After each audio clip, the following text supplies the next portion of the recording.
Thank you so much. Thank you for joining us. Wow. What's the wow? Wow, haven't done this in a while. It's exciting. It is. It is exciting. It is, and you're just grinning like a possum, so you're just up to something. No. Did you have a wonderful holiday? I had a wonderful holiday. Did you eat plenty? I ate plenty. Because we're going to talk about smart. health and nutrition. We are going to talk about health and nutrition, and I keep telling people this. I heard this on one of the morning shows. It said during the holidays, if you gain weight, it's okay to gain weight. Because you're supposed to. Yes, but if you maintain your weight during the holiday, you actually have lost weight.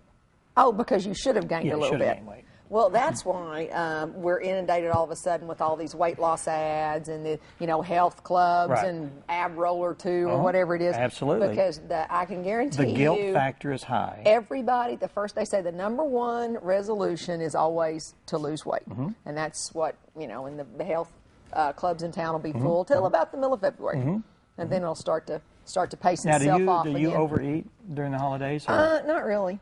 Yeah. But I did hear one thing. I think I might have even told Linda this last time she was on here. I was reading in this food magazine, and it said the cook, whoever's doing the big meal at home, consumes 700 calories while she's preparing the meal, or he or she, somebody says, because you're nibbling and tasting, and so by the time you sit down at the table, and literally, if you've been in the kitchen for 4 or 5 hours, by the time you really don't want any of it. You kind of get it on the table, and everybody says, "Aren't you? Oh, I'll eat later," because you've looked at it all day long. Well, this is the time of year where you splurge. You but prepare I'm not a candy bigger person, meals. so I'm a lot of candies, a lot of cookies. I don't eat a lot of that stuff. So that's well, maybe you don't have anything to worry about, but you exercise basically every day, right? Yeah, pretty much every day. Yeah. But I don't have, and I like pecan pie and all that. I made sure I had a pecan pie this year. But, and I made eggnog for the first time at our Christmas celebration. Homemade eggnog? Homemade eggnog. How do you make homemade eggnog? Well, I probably shouldn't tell on TV, but it's easy. Linda, I didn't cook the eggs. You don't cook it. Yeah, you don't have to. And so I took the traditional recipe, raw eggs. What about the yolk and the white? You take the yolks and you whip it up with the sugar. Yeah. Okay? And while you're doing that, you're beating egg whites in your mixer. And then you fold in cream. And now, on Paula Dean's recipe, she whips the cream, folds it in, but Alton Brown didn't, and Alton Brown's my hero, so I went with Alton Brown. So I put in the cream, and then I put in the milk, and then I folded in the egg whites, so it was kind of frothy, and then I put the nog in. You put the nog? What's the nog? It was bourbon this year. Oh, okay. I was saying it's a bourbon this year. But I had nog and nog less. I had you put sugar in it, right? Yeah, you got can make it sweet. Yeah, it was it's delicious. Like overly sweet. So anyway, because my family's they don't imbibe or anything. Everybody over in Yale was going, Chloe Jane. No, Chloe Jane did not touch the eggnog with the nog in it. But anyway, it was delicious. I guess eggnog was mysterious to me, and I don't like the stuff in the carton at the store. Stuff's terrible. Pasteurized. There's It was natural things in it. It was absolutely delicious. It was just milk and But when I told everybody how much cream was in it, they all went, "Oh, no wonder." Well, that's good. You can't really go wrong with all that cream. I love the cream and sugar. Yeah, that's really all it was, with just enough eggs to make it look you've something. made homemade ice cream from snow, right? Yes, that's but I basically have the same not thing done you do. that since I was a young girl. Yeah, I love that. Yeah, Grandma used to do that, like in a big tub kind of thing. I have an ice cream maker. You put the eggs and the cream and the sugar and the whole thing. It's really good. I have a spaghetti recipe. Well, actually, I have a couple where you don't cook the eggs. You just take the hot spaghetti, put it in, you whip up the eggs in like Parmesan and garlic. Spaghetti? No, in the bottom of your bowl, you take raw eggs with Parmesan and garlic, and you just whip it up and kind of make it kind of creamy. And then you just dump your hot spaghetti on top of that and toss it all together. And I have friends that won't eat it because it's got a raw egg. Because they see what's there. Yeah, they think it's got a raw egg in it, but it's delicious. It's call it garlic spaghetti. Well, raw eggs have what is it? Salmonella. Salmonella, yeah. But I got the good pasteurized. I got the ones that have the little pink stamp on them, even. Those little funky ones. Good. But we had a good time at Christmas. Went to Louisiana for a week. 78 degrees. I went down there, took sweaters, thinking it'd be in the mid-50s. Yeah. Oh, no. 78 degrees. What'd you go there for? Courtney's grandmother. Okay. Grandmother Garland lives So in you Shreveport. visit. And by the way, those of you who've moved from Mountain Home from outside, I was born and raised here. We all know that, in Yellville. Grandmother Garland said, well, you're practically from up north. She told me about the woman that helped her. And she said, she's from New York, but she's nice. I said, oh, okay, And she said, well, you know how she said, well, you understand because you're practically from up north. And Courtney said, you're almost in Canada as far as she's concerned. So if you're from northern Arkansas, according to Grandmother Garland, you're practically from up north. Well, it's probably based on the neutral state during the Civil War. Close to Missouri I guess, and that kind of thing. Yeah. But that was, she's adorable. And for one thing, she says, Garland. And she was on the phone trying to talk to this doctor, and she kept saying, Garland. She said, Garland. Garland. And then she hung up. She said, old Southern Belle people language. can't even understand English anymore. I thought, well, if it didn't sound like you were spelling Gawlin, maybe it would. But she's 94, and she is absolutely delightful. Spending time with Grandmother Garland's a treat. But we were busy. Lots of family, lots of traveling. And you're back to school. You're back to work. We are registering students. So all I've done is help people, dot I's and cross T's. And our classes are full. We're overloaded. But there's still room, Dr. Cultural Dive. I said, there's still room.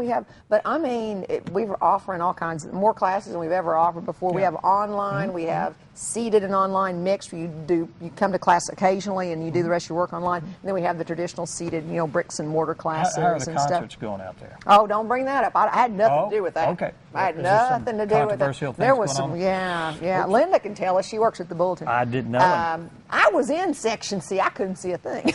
Oh, really? Yeah. Is that some problems there? Yeah. Bob Heller had some problems with seeing, but people, they were caring about the faculty. Shoot, I was back there in the cheap seats, too. I couldn't see any. But I could listen. I enjoyed it. So what's the solution?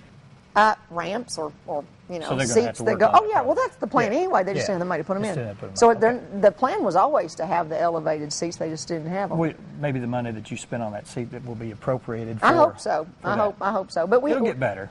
It will. And, there's always, there was a reason to be disgruntled, no doubt about it. But, most people just kind of said, well, yes, and he's put on a lot of weight. Speaking of weight, has he really? Willie's porked out. Let me tell you. Any of you people who were there, he porked out. Willie has, but he's in his mid-70s, I guess, sure or something like that. And he's been old for 30 years. He's well preserved. but he did a good job and all that. Just to be in the same room with him and be, I didn't get anything to sign. But I walked down about 10 feet from him and I thought, that's him. There he is. Yeah, I like Will. I've always liked Willie Nelson. So we had a really good time with my girlfriends and stuff. And what else did I do over the holidays? Oh, no, like I said, just my little nephew, 11 months old, was in. That made Christmas nice. Yeah, he's just full of himself. Just full of it. 11 months old, pulling up, grabbing everything, jerking your glasses off your face, pulling your earrings out of your ears. Typical 11 months old. And that sort of stuff. So we had a great time. That's good. It was lots of fun. Holidays were good. And 2011 is going to be the best year I've ever had. You think so? It is. I can tell, except for last night. The hogs. Well, we don't have another 15 minutes to talk about last night. Well, everybody, the hogs.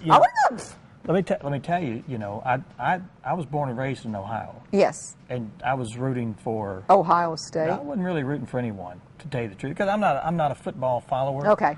But it was. I was going to scoot these chairs apart. No. It was nice to see the two teams go at it. Yeah. Because I've lived here almost all my life. Yeah. But well, Arkansas looked like a team that was hoping to get lucky, and Ohio State looked like a team that had a plan and intended to win. Well, that was the difference. By 5, I think. Yeah, well, Arkansas dropped about 5 passes. And, of course, at the very end, I told Courtney, I had a blanket over my face. I said, he's going to choke. He's going to throw an interception. He always throws an interception in the fourth quarter, and sure enough, there it went. Yeah, so, anyway. I didn't dress in black because they deserved to lose. They didn't play well. It's only sad when you play your best and you just, they threw that sucker away. 8th, and I think Ohio was 6th or something like that. But anyway, it was. I enjoyed it. It would have been nicer if we'd have won, but there was a lot of drop passes and things like that. So, Sandra Hate-Mail, let the hogs to me. Go ahead. It's the whole event thing where you get your popcorn out or whatever, and you root for the team, and that's the part I like. Not so much if you win or lose, but the whole. This would be a whole entire show because we're going to have call-in people. The BCS, we got to do something about it. They need a playoff system because a lot of these bowl games are complete blowouts because you have a team that has to come, and they're, and then you bring in somebody who deserves to play postseason. It's just a massacre. So anyway, but then occasionally somebody like Georgia loses to Central Florida, and that's a woohoo.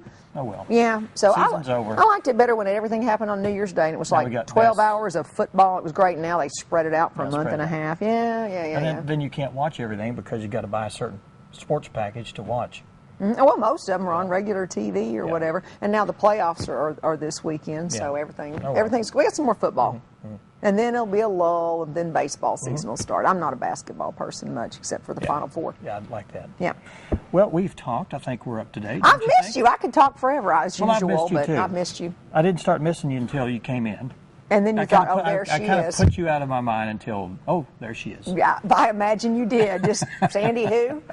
Okay, well, you tell the folks who we're going to visit. Well, we're going to talk with Dwan Garrison. She's the president of Arkansas Masters, and she's a naturalist. Naturalist. We're going to talk about natural things and what she's doing out on the trails. Davis Trail. And Yes. I like that. She was doing natural things.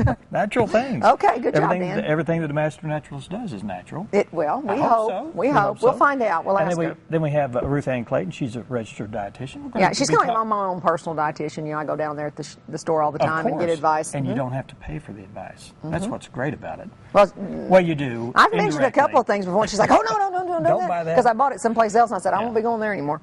And she's going to be here about talking about dieting and some of the things you should do and should not do. Yep. And what you should not worry about and other things. Good. That'll help you maybe get back on track again. And then we have Marianne Sherman and with the pet of the week. And Sir William. We have Sir William today. Okay. He's a curly little feller. He is. I thought he was a poodle mix, but she said he was a Bichon. I don't think I've ever met a Bichon before. Okay, well, but anyway, Sir William is adorable, but now he's napping. And then Linda Masters from the Baxter Bulletin is here to talk about food for 2011. Oh, she came on last year. Remember, was it bacon? Last year? Was that year before last? It was bacon. Bacon Linda, was she comes in and gives us tells us what to watch for. Yeah, okay. Good deal. Good. I can't wait for that one. All right, let's get started. I'm ready We'll to take rock our and first roll. break, and when we come back, we'll be talking with Dwan Garrison. Stay with us. Yeah.